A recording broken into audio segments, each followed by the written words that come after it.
Hi friends, ഇന്ന് ഞാൻ നിങ്ങൾക്ക് പരിചയപ്പെടുത്തുന്നത് ഏറ്റവും എളുപ്പമായ രീതിയിൽ എങ്ങനെ അറബി മലയാളം അറബി എഴുതാമെന്നാണ്. വൃത്തിയിൽ എഴുതാൻ കഴിയും എന്നതാണ്. അതിന് ആദ്യം ഒരു സ്കെയിൽ എടുക്കുക, എന്നിട്ട് വീഡിയോയിൽ കാണുന്നത് പോലെ വരയ്ക്കുക.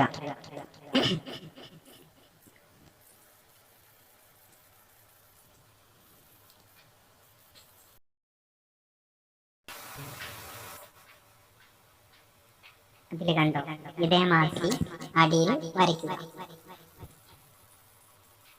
ഇതുപോലെ രണ്ടാം ലൈൻ ഞാൻ വരയ്ക്കുന്നത് ശ്രദ്ധിക്കുക.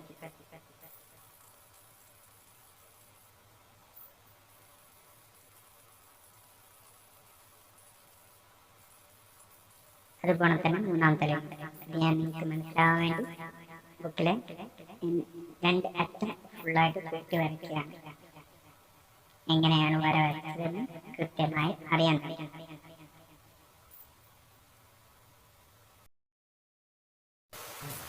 അങ്ങനെ വരച്ചു കഴിച്ചു. ഇനി ഒരു വരയുള്ള നോട്ട്ബുക്ക് എടുക്കുക. എന്നിട്ട് ആ വരച്ചതിലെ ഫസ്റ്റ് അക്ഷരം എഴുതുക.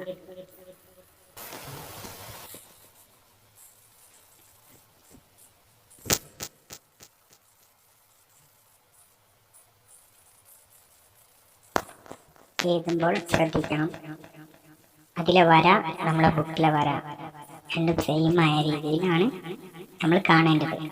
ഇപ്പോൾ എഴുതുമ്പോൾ വരക്ക് മുകളിൽ, വരക്കടിയിലുള്ള അക്ഷരങ്ങൾ, വാല് എല്ലാം വരക്ക് മുകളിൽ തന്നെ എഴുതണം, മാറിപ്പോയി. ശ്രദ്ധിച്ചോ?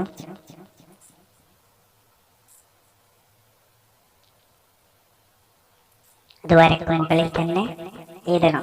അതിൻ്റെ താഴോട്ടേക്കുള്ള ഭാഗങ്ങളിൽ കുറെ അക്ഷരങ്ങൾ ഉണ്ടാവും. വാവ്, യാ, ഇത് അക്ഷരങ്ങളൊക്കെ വരക്കടിയിൽ തന്നെ, ഇങ്ങനത്തെ അക്ഷരങ്ങളൊക്കെ വരയുടെ താഴെ എഴുതണം. വരക്ക് മുകളിലുള്ളത് വരക്ക് മുകളിൽ തന്നെ എഴുതി നിങ്ങൾ പ്രാക്ടീസ് ചെയ്യണം. അങ്ങനെയാകുമ്പോൾ നമ്മുടെ രണ്ട് ഉപകാരങ്ങളാണ്. ഒന്ന്, കൈയക്ഷരം നന്നാവുകയും രണ്ടാമത്തത് എഴുത്തും അക്ഷരങ്ങൾ എങ്ങനെയാണ് എഴുതേണ്ടതെന്ന് പഠിക്കാൻ ഒരു എളുപ്പ വഴിയാണ് ഇത്.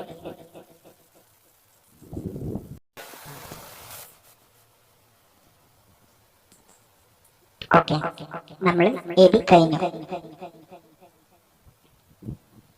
ഇനി ഇത് അറബി മലയാളമാണ്. ഞാൻ നിങ്ങൾക്ക് അറബി എങ്ങനെ ഇതുപോലെ എഴുതാം എന്ന് കാണിച്ചു തരാം. ആദ്യം ഇത് നേരത്തെ പോലെ തന്നെ വരയ്ക്കുക. സ്കെയിലും പെൻസിലും ഉപയോഗിച്ച് വരയ്ക്കുക. വരയ്ക്കുമ്പോൾ വര കറക്റ്റായിട്ട് ഞാൻ വരച്ചതുപോലെ ആകണം, തെറ്റാൻ പാടില്ല. അതിനുവേണ്ടിയാണ് ഞാനിത് 3 ലൈൻ വരയ്ക്കുന്നത്. അപ്പോൾ എഴുതുന്നത് ശ്രദ്ധിക്കാം. എന്നിട്ട് നോട്ട് എടുക്കുക, പെന്നെടുക്കുക. വരയുള്ള നോട്ട് ബുക്കാണ് വേണ്ടത്. വരയില്ലാത്ത നോട്ട് ബുക്ക് എടുക്കുകയാണെങ്കിൽ ഇത് നിങ്ങൾ ഇതേപോലെ സ്കെയിൽ ഉപയോഗിച്ച് വരച്ച് എഴുതണം. അല്ലെങ്കിൽ കൈയക്ഷരം കിട്ടും.